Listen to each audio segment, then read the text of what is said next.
Good morning, Blues, for Wednesday, the 22nd of January 2025. I am Daniel Childs. Another day closer to the weekend, and we will be turning our attention, at least on Friday, to the Man City game. But we've got quite a bit of news to get through in this morning's show. Chelsea in contact with Jhon Duran again. Talks for Tel continuing, along with the Garnacho latest, with still a potential bid incoming, along with a bidding war or a transfer war with Napoli, and whether actually any of us want to be in that war for Garnacho. And then we'll talk a little bit about Joao Felix, because it's come out again that he is one of those players this month that actually could be surplus to requirements, and what does that mean about him and Chelsea and all of that good stuff. Please do like, subscribe, leave me your comments down below on all of the big news, and please share around the show whether you are watching on YouTube or listening on the podcast feed. It really does help out. Please do give us a positive rating review on the podcast feed as well, whether you're listening on Apple or Spotify or your favourite podcast provider. Also helps get the show out to more people. So obviously transfers are still the big thing. We are on the 22nd of Jan, so with each day, it's close to that deadline, and still nothing really is happening significant, in a sense that Chelsea are close to signing someone, or even close to selling someone. I mean, Cesare Casadei is the one that feels like the closest to happening, and it still hasn't been finalised. So it's been a slow month, which sometimes January can be, but undeniably, with the way Chelsea have gone this month in terms of form, only winning one game so far in 2025, and the need for a midfielder or midfield depth with a recall potentially for Andre Santos or Ugochukwu, and the need especially in centre forward, obviously that's been the big thing. Now, let's start off with Simon Phillips, who reported this morning and also on his Substack that Chelsea have once again made contact with the agents for Jhon Duran with a view to doing a deal. Obviously, Jhon Duran was a target for Chelsea quite early on in the summer. There were major talks that Chelsea were seriously in for him. Even before the summer, I remember in January of 2024 talking about him on the show. So it's been someone Chelsea have looked at for a long period of time. Jhon Duran has massively gone up in value and just reputation over the past 5 months, because he's gone from a promising rotational option for Aston Villa, who really raw, and you could see him having the attributes to become an even better centre forward, to actually someone now who is probably at a point in his career where he wants to go somewhere and become the main guy. Because you look at his numbers so far this year, 7 Premier League goals. That's only 2 less than Jackson, but he's played 602 Premier League minutes, so not even 1,000. 19 matches played, but only 4 started. It's incredible, that kind of ability of him to score with actually and be such a dominant presence. 7 in only 602 minutes of league action is very impressive. And you look at his physique, you look at his the dominant way he can add a kind of a difference to Aston Villa's attack, and just looks like a player who's full of confidence, who truly backs themselves, who's a handful. Even when we beat Aston Villa, I think it was very notable that when Duran came on, he still provided some issues for Chelsea in that second half. So I think this would be an amazing signing. I really do. I think that for a player that I think they could have signed in the summer, the reporting at the time was that it was to do with his character, but I don't think anything we've seen so far from him at Aston Villa cites a bad character. I think it's someone who is clearly going upwards in his career.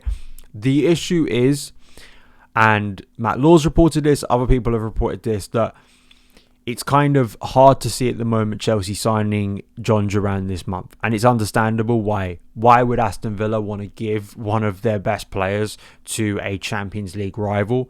That would only weaken their options. That's undeniable. And Chelsea have waited a lot of this month, clearly looking at other areas that I don't think are as important. And it doesn't look like at this point Liam Delap to Ipswich. It doesn't look like Liam Delap is going to be leaving them this month. So Chelsea, in terms of a centre forward, I think it is very likely. I'm going to give it a 90% chance at this point that Chelsea do not go through this window and will end this window without a new forward, which I know is going to be of great frustration to people. It's top of many people's list. However, you've got to look at the context of some of these players are not going to be moving mid-season. Chelsea are not willing to spend that money at this point in the window. And if you can't get Nkunku off the books, if you can't get someone else off the books, Chelsea are unwilling to make that deal a possibility. The risk they take then is relying on Jackson for the rest of the season, who's dried up with his goal output, and you're really hoping that Chelsea just get through the rest of the season and are able to claim Champions League football. The risk you take is if Chelsea do not get Champions League football this window, but I think more accurately, the summer will be looked back on as a failure in terms of this area. So it looks more like Duran, if that's a possibility, it's going to be in the summer, just like for Liam Delap. So looking ahead to next season. Something that could still happen this month is Matt Law talking about Garnacho from Man United. Apparently Chelsea are looking at him along with 3 attackers. We've talked about them before. Dortmund's Jamie Gittens and Bayern Munich's Mathys Tell, who Chelsea have made checks on this month. And the 20-year-old's agents, that is Garnacho, were actually at Stamford Bridge to see the win over Wolves on Monday. Sources claim that Garnacho's agents were not invited to the game by the club, but their presence heightened talk of a potential January move. Chelsea will hold more talks over the interest in Garnacho and other attackers in the coming days before deciding whether to submit a bid for any of them. United are yet to put a definitive asking price on Garnacho's head, but sources believe they would demand around £50 million. There are continuing reports that Napoli is the place he's going to be going. But Chelsea's interest hasn't gone away after David Ornstein reported it on Friday. I simply don't get the interest in Garnacho. I really don't. I don't think he's significantly better than any of the current wide players we have. I think, Gittens and particularly Tell was the one that made most sense out of those kind of wide attackers, purely because he could play as a centre forward. And at least you're justifying that, maybe you've bought yourself a centre-forward option, or at least a future centre-forward option who could come in and offer you an end product. That is something that I think is really hard to look past. Garnacho, to me, I think would just add to the clutter we already have, and I don't think would offer something radically different. His numbers are not that impressive. His performances have been really poor, I think, this season for Man United. So it's not a name that strikes as someone you're really going out there. I think you could even justify Marcus Rashford more than Garnacho, probably because Marcus Rashford could play through the centre, has scored a lot of Premier League goals. Sure, his career has gone off the rails at Man United. However, at least you could look at the history of his career and go, yeah, maybe there's still something there. I don't think for Garnacho it suits him to come to Chelsea. I think it suits him way more to go to Napoli. And hopefully that doesn't lead to anything. That doesn't mean Chelsea, if Garnacho leaves Man United for Napoli, they're going to give up on a wide player, which then leaves us with Gittens and Tell. I think out of those two, Tell, again, purely looking at what the squad actually needs, and maybe he could play a centre-forward role and actually offer more competition to Jackson. But then also you could play both Jackson and Tell together and maybe offer more of a goal-scoring end product. But, his goal-scoring this season hasn't been impressive at all. So, again, if we're just basing our analysis on this season, it's not like you're buying a player bang in form. And, again, that feels like one that's been tied to the Nkunku situation that hasn't also gone that far. I feel like out of percentage-wise, we spoke about striker, this is one I could see more so happening. I still think Nkunku is kind of the domino, or an attacker of Chelsea's current squad leaving is kind of the domino that has to fall, I think, before something happening. I think obviously Tell, Nkunku going, maybe it's one that goes all the way up to deadline. Is this something you'd be happy with? I think most people are kind of baffled by Garnacho, but in terms of Gittens, in terms of Tell, would you be more excited for one of those players to come in? Do you think that would be getting Chelsea more of a successful transfer window?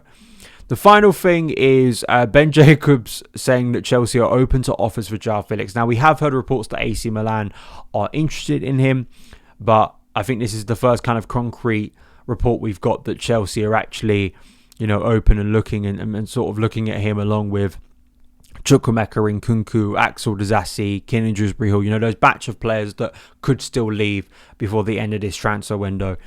And again, this is a guy who was only signed about 5 months ago for 33 million. Of course, was heavily involved in getting the Conor Gallagher to Atletico Madrid deal over the line. And I think for Joao Felix, it says so much that we are already in this position with him, that he already is seen as kind of surplus to requirements, that we won't lose much if we sell him. And I can't say I'm overly surprised, because if you've been watching the show for a long period of time, I was never Joao Felix's biggest fan. I don't think he offers enough end product to justify more patience. And I felt that as well, you're buying a player that kind of you don't need. You had Nkunku there, who I think is better than him. You obviously have Cole Palmer there. He's an inside forward. I know at times, and mostly when he's had to play minutes for Chelsea in the Premier League, very rarely, he's had to play on the left side of attack. And his performances haven't been dreadful, but his end product is still so far lacking for what people big him up to be. And at the moment, he really is a bit of an exhibition player. You know, he'll play those kind of FA Cup minutes. He'll play in the Conference League. He'll look like a really good player. But when things get serious, we haven't really looked towards him. Like with a load of other players, I think it's notable that Maresca has never really looked at Felix that seriously, especially over the past month. And maybe that has turned Felix's head of like, my career ain't going to go anywhere here. Despite the big play that him coming home to Chelsea, he loves Chelsea despite a loan spell that wasn't even that great for him. So I wouldn't mind losing Joao Felix. You know, I think if you're going to lose Joao Felix though, and then you're not going to sign anyone in replacement, I mean, or you upgrade someone. So like Tyreek George takes the minutes that Joao Felix would have for the rest of the season, I'd be pretty content with that. Mark Guiu would take up more minutes. I mean, is that the end of the world? Probably not.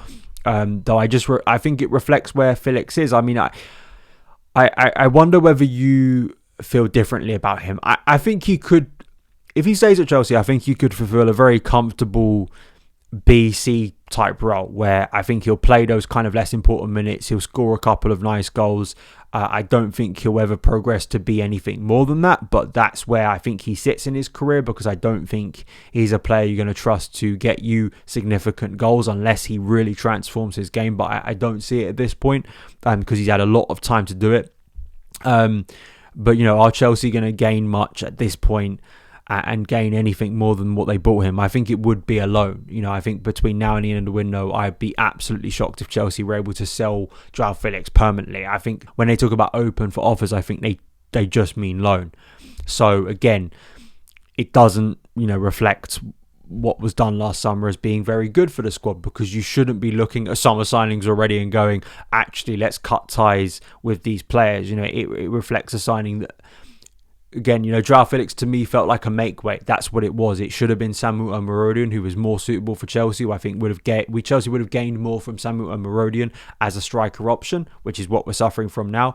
Joao Felix, I think, was purely a marriage of convenience, and they wanted Conor Gallagher out the door. And you look at the midfield problems Chelsea have now, it's not really been convenient for Chelsea, because everyone is screaming at Chelsea, bring back a midfielder.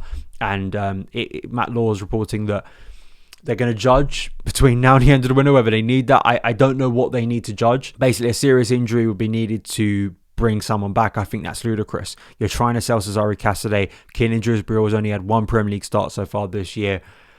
I think it's undeniable. That is probably, and to be honest, I could see the window ending with just us bringing back a central midfielder, which would mean this window would purely be 2 recalls, which I think would be important for the squad. We've already seen the impact of Trevor Chalobah and how that has now aided and kind of alleviated the stress over our defensive options. The same needs to happen in central midfield.